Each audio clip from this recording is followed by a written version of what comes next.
ভাঙড়ে ভোটের প্রস্তুতি সভা, আর সেই সভা মঞ্চ থেকে একদম প্রকাশ্যে বিরোধী দলনেতা শুভেন্দু অধিকারীকে সরাসরি আক্রমণ শানালেন ক্যানিং পূর্বের তৃণমূল বিধায়ক শওকত মোল্লা। পদ্ম শিবিরও সুর চড়াতে ছাড়েনি।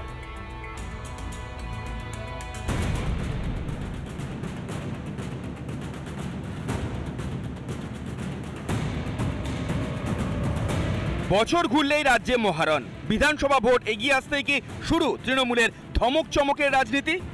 শুনুন। আপনার বিধায়ক দলনেতা বলেছেন আগামী বিধানসভায় ভোটে জিতে আমাদের মুসলিম এমএলএ-কে রাস্তায় ছুঁড়ে ফেলে দেবেন। আমি বলছি রাস্তায় ছুঁড়ে ফেলে দেওয়া তো দূরের কথা, আমাদের একটা টিকি একটা সেলুনে ছিঁড়ে দেখাও তোমার কি ক্ষমতা আছে। আজকে আমি প্রকাশ্যে এখানে দাঁড়িয়ে বলে আছি।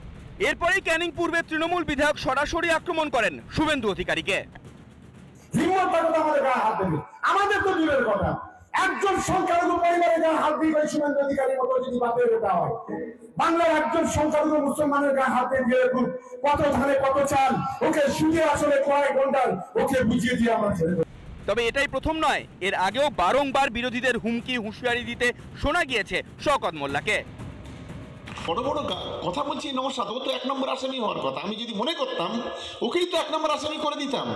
যদি আমি ওকে লিখতাম যে এখানে নওশাদের মদতে এই আমাদের রাজ্জাক খুন হয়েছে, ওর নামটা এফআইআর দিতে হতো না, ওইটুকু লিখলে আসামি হয়ে যেত। এবার শুভেন্দু অধিকারীকে আক্রমণ শওকতের, পাল্টা সুর চড়িয়েছে বিজেপি। যে ভাষায় কথা বলছেন ওটা কোনো জনপ্রতিনিধির ভাষা নয়, ওটা ক্রিমিনালের ভাষা। আর উনি যে একজন নটোরিয়াস ক্রিমিনাল সেটা ওনার মন্তব্যই পরিষ্কার। ওনাকে ইমিডিয়েট গ্রেপ্তার করা উচিত। ফের ভাষা সন্ত্রাস শাসকের, আবারও বেলাগাম শওকত মোল্লা। 26-এ হারবেন বুঝে কি লোক খেপাতে চাইছেন শওকত? রিপাবলিক বাংলা। নানা ধরনের কন্টেন্ট দেখার জন্য লাইক করুন, শেয়ার করুন আমাদের ফেসবুক পেজ, সাবস্ক্রাইব করুন আমাদের ইউটিউব চ্যানেল। পাশাপাশি অন্যান্য ব্রেকিং নিউজের জন্য অবশ্যই চোখ রাখুন রিপাবলিক বাংলায়।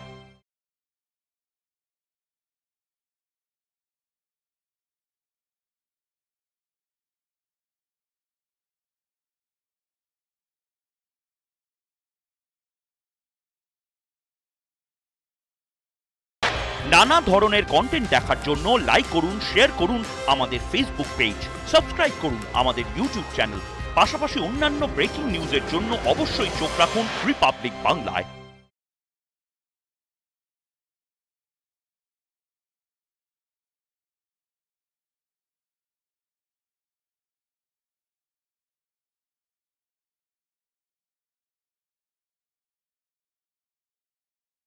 নানা ধরনের কন্টেন্ট দেখার জন্য লাইক করুন, শেয়ার করুন আমাদের ফেসবুক পেজ, সাবস্ক্রাইব করুন আমাদের ইউটিউব চ্যানেল।